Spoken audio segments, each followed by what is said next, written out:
செண்பகத்துக்கு வேற வேலையே கிடையாதுங்க. எப்போ என்னடா அன்னத்த பத்தி குறை சொல்லலாம், ஏதாவது திட்டலாம் அப்படின்னு வெயிட் பண்ணிட்டே இருப்பா போல இருக்கு. ஸோ அந்த மாதிரி தான் ஒவ்வொரு விஷயங்களுமே நடந்துகிட்டு இருக்கு. நம்ம அண்ணமும் பார்த்தீங்கன்னா, ஒரு வாங்குறோம் என்ன ஏதுன்னு சொல்லிட்டு எதுவுமே பார்க்க மாட்டேங்கிறாங்க. சரி யாரை திட்டுறது நம்ம அத்தை தானே அப்படின்னு சொல்லிட்டு பார்த்தீங்கன்னா, பொறுமையா ஒவ்வொரு தடவையும் போய்கிட்டு இருக்காங்க. இதனாலேயே அவங்க ரொம்ப தலைக்கு மேலே ஏறி உட்காந்து ஆடிக்கிட்டு இருக்காங்க. இந்த விஷயம் அவங்களுக்கு தெரிய மாட்டேங்குது.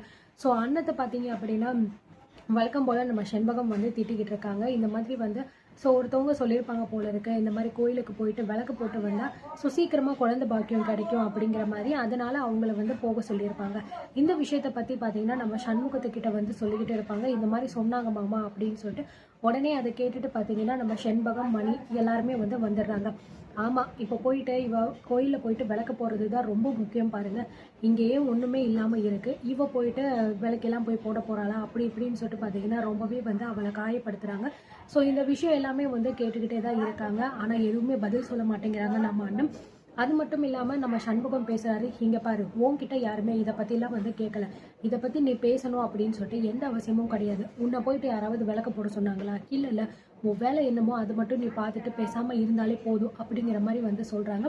ஸோ இதனால செண்பகம் மறுபடியும் கோபப்பட்டு, ஆமாம் எப்போ பார்த்தாலும் இவளுக்கு நீங்கள் இப்படி சப்போர்ட் பண்ணுறதுனால தான் இவ உங்கள் தலை மேலே ஏறி உட்காந்து ஆடிக்கிட்டு இருக்கா.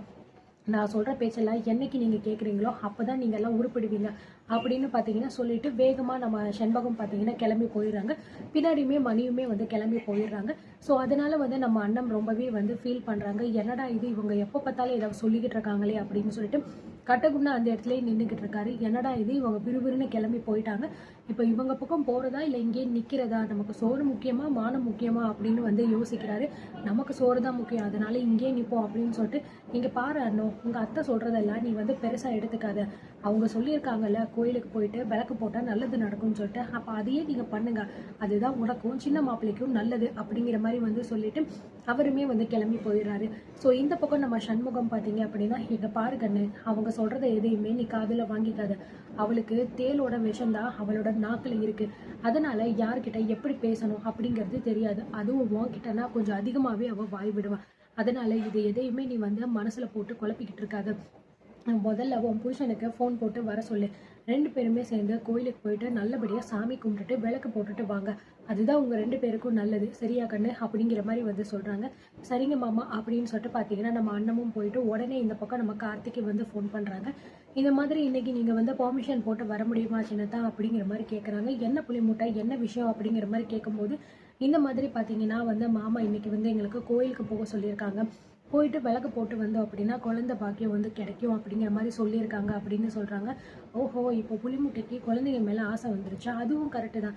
நம்ம வீட்லேயும் நிறைய குழந்தைங்க ஓடி ஆடி விளையாடணும் இல்லையா? வா நம்ம உடனே போயிட்டு வேணால் வந்துடுவோம் அப்படிங்கிற மாதிரி சொல்கிறாங்க. இல்லைங்க சின்னதா, இப்போ நீங்கள் பெர்மிஷன் போடணும், அதுக்கு ரம்யா எப்படி பெர்மிஷன் கொடுத்துருவாளா அப்படிங்கிற மாதிரி கேட்குறாங்க. அதெல்லாம் ஒன்றும் கிடையாது, அது எப்படி நான் வாங்கணுமோ நான் வாங்கிக்கிறேன், நீ எதை பற்றியும் நினச்சி ஃபீல் பண்ணிக்கிட்டு இருக்காத, நான் போயிட்டு உடனே கேட்டுட்டு வீட்டுக்கு வந்துடுறேன் அப்படிங்கிற மாதிரி சொல்லிடுறாங்க. சரிங்க சின்னதா சீக்கிரமாக வந்துடுங்க அப்படிங்கிற மாதிரி சொல்லிட்டு பார்த்தீங்கன்னா இந்த பக்கம் அண்ணமும் ஃபோனை வச்சுறாங்க. ஸோ கார்த்தி பார்த்தீங்கன்னா உள்ளே போயிட்டு நிறைய ஃபைல்ஸ் எல்லாமே எடுத்து கொடுத்துட்டு, ஸோ அப்போ பார்த்தீங்கன்னா அந்த இடத்துல இன்னொருத்தர் வருவாங்க. அவர்கிட்ட சார் இந்த ஃபைல்ஸ் எல்லாமே நான் முடிச்சுட்டேன், அண்ட் இன்னொரு முக்கியமான விஷயம் எனக்கு இன்னைக்கு கொஞ்சம் பெர்மிஷன் வேணும், நீங்கள் போயிட்டு கமிஷனர் கிட்ட கேட்டுட்டு வாங்க அப்படிங்கிற மாதிரி சொல்கிறாங்க. என்ன சார் என்னாச்சு, எதுக்கு பெர்மிஷன் திடீர்னு அப்படிங்கிற மாதிரி கேட்கும்போது, இல்லை சார் என் ஒய்ஃப் இப்போ கால் பண்ணாங்க, இந்த மாதிரி கோயிலுக்கு போகணும், ஏதோ ஒரு முக்கியமான விஷயம் அப்படின்னு சொன்னாங்க, அதனால இன்றைக்கி ஒரு நாள் பெர்மிஷன் வேணும். இந்த விஷயத்தை போயிட்டு அப்படியே நீங்கள் உள்ளே சொல்ல வேண்டாம், எனக்கு லைட்டாக ஃபீவரைஸாக இருக்குது, அதனால் எனக்கு ரொம்ப டயர்டாக இருக்குது, அவர் வீட்டுக்கு போகணுன்னு சொல்கிறாரு அப்படின்னு பெர்மிஷன் கேளுங்க, அதுவே போதும் சார் அப்படிங்கிற மாதிரி சொல்கிறாங்க. ஸோ அந்த ஆளுமே அதை கேட்டுட்டு அப்படியே உள்ளே போயிட்டு அந்த ஃபைல்ஸ் எல்லாமே கொடுக்குறாங்க. சரி வச்சுட்டு நீங்கள் போங்க சார் அப்படிங்கிற மாதிரி ரம்யா சொல்லிடுறாங்க. ஆனால் அந்த ஆள் போகாமல் அப்படியே நின்றுக்கிட்டு இருக்காரு. என்ன சார் என்னாச்சு அப்படின்னு கேட்கும்போது, அது இல்லை மேடம், நம்ம பில் கலெக்டர் கார்த்தி சாருக்கு கொஞ்சம் உடம்பு சரியில்லாமல் ஃபீவராக இருக்குது, அதனால அவர் பெர்மிஷன் கேட்குறாரு அப்படிங்கிற மாதிரி சொல்கிறாங்க. பெர்மிஷனா? என்ன அவருக்கு ஃபீவராக இருக்கா? என்ன அப்போ வரைக்கும் நான் பார்த்த வரைக்கும் அவர் ரொம்ப நல்லா தானே இருந்தார் அப்படிங்கிற மாதிரி நம்ம ரம்யா கேட்குறாங்க. அது தெரியலை மேடம், இப்போ தான் அவருக்கு ஒரு மாதிரி டயர்டாக இருக்குது, உடம்பு ரொம்ப ஹீட்டாக இருக்கிற மாதிரி ஃபீல் ஆகுது, அதனால உட்காந்து ஒர்க் பண்ண முடியலை அப்படின்னு சொல்கிறாரு மேடம் அப்படிங்கிற மாதிரி சொல்கிறாங்க. ஸோ நம்ம ரம்யா பார்த்தீங்கன்னா கொஞ்சம் நேரம் வந்து யோசிச்சு பார்த்துட்டே இருக்காங்க. யோசிச்சு பார்த்துட்டு உடனே பார்த்தீங்க அப்படின்னா ஃபோன் எடுத்து யாருக்கும் வந்து ஃபோன் பண்ணுறாங்க. ஐ திங்க் அவங்க பார்த்தீங்கன்னா வீட்டில் வந்து செண்பகத்துக்கு வந்து ஃபோன் பண்ணுவாங்க. ஃபோன் பண்ணி இந்த மாதிரி வேறு ஏதாவது விஷயம் இருக்கா அப்படின்னு சொல்லிட்டு கேட்டுட்டு அதுக்கப்புறம் பெர்மிஷன் கொடுக்கலாம் அப்படின்னு நினைக்கிறாங்க போல இருக்கு. ஒரு வேளை செண்பகம் இந்த விஷயத்த வந்து சொல்லிட்டாங்க, இந்த மாதிரி கோயிலுக்கு போகிறாங்க அப்படின்னு சொல்லிட்டா ரம்யா என்ன பண்ணுவா, பெர்மிஷன் கொடுப்பாளா இல்லையா அப்படிங்கிறது தெரியல. ஸோ பொறுத்திருந்து பார்க்கலாம். அண்ணன் பண்ணுற விஷயம் உங்கள் எல்லாருக்குமே பிடிச்சிருக்கா இல்லையா அப்படிங்கிறதையும் கமெண்ட்டில் சொல்லுங்கள். அண்ட் உங்களுக்கு இந்த வீடியோ பிடிச்சிருந்தா லைக் பண்ணிவிட்டு ஷேர் பண்ணிக்கோங்க.